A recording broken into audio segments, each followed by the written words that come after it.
Righto, version 10 of my space game. So in this version I wanted to have a turn progress indicator, which I've got here. This is what it looks like. It spins around. So it rotates to show you, it spins around the clock, and then boom, your turn is finished. I left a spot in the middle of the circle there for some sort of indicator or button maybe or something. Doesn't do anything currently, but at least it's something that shows you that a turn is happening. Fun fact, Godot supports direct imports of SVGs as sprites. It live updates them as you change them. So I've just got Inkscape open and I'm tweaking the vector drawings and it's updating real time in the IDE. I don't have to export them to a bitmap file or anything. It just handles it, including transparencies too, which is really nice. Nice feature. So there's that. And there's also, oops, I'm going to have to annoy OBS again. Sorry, OBS. There's no way to get back to the mission selection menu. Oh, beans, I did it again.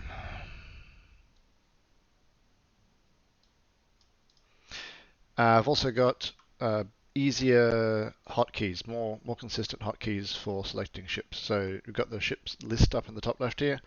Where's the cursor? Up here. And you can just tab through them. And then you can record a turn for that unit. Oh, that's loud.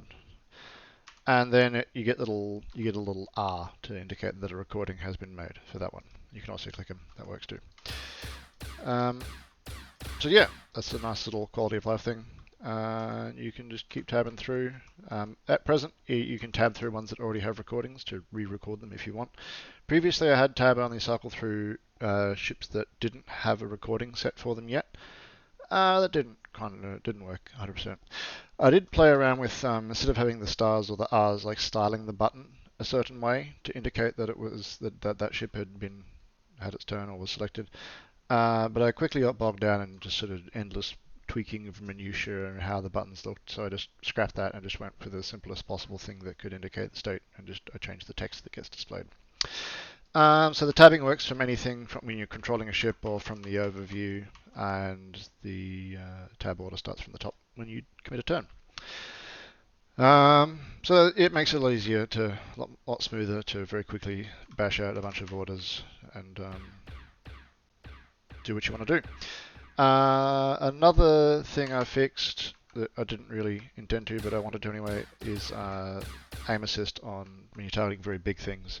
The system I used, it could lead to the laser shooting way off bore sight. But I fixed that one because it was some low-hanging fruit and it was annoying me.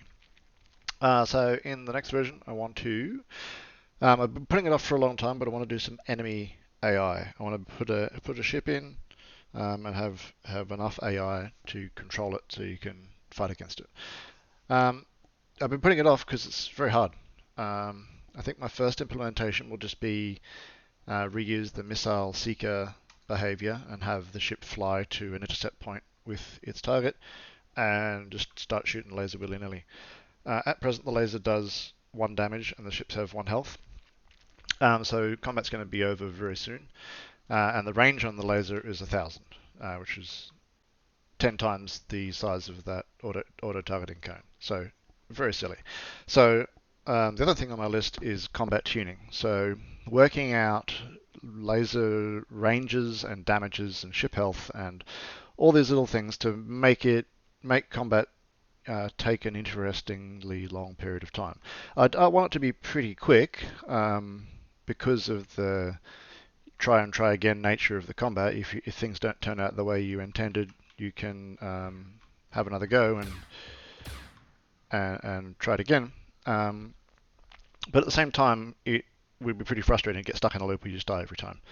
And I want to open up the possibility space for people doing clever things like hiding inside a ship shield or hiding behind obstacles, that sort of stuff. I may also have to, as part of this, it's going to be quite a big one, do some more interesting terrain.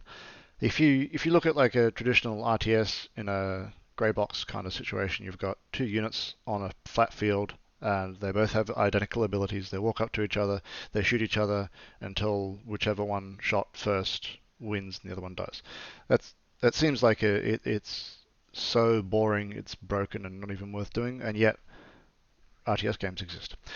So I'm setting aside from some time to have a good old think about that and work out how I want that to work and how I want it to feel and how long combat takes.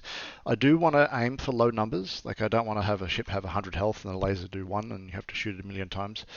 But I don't know, I want to find a middle ground where there is still the possibility of interesting tactical and strategic thinking without having to chip down health bars. All right, that's it. Bye bye.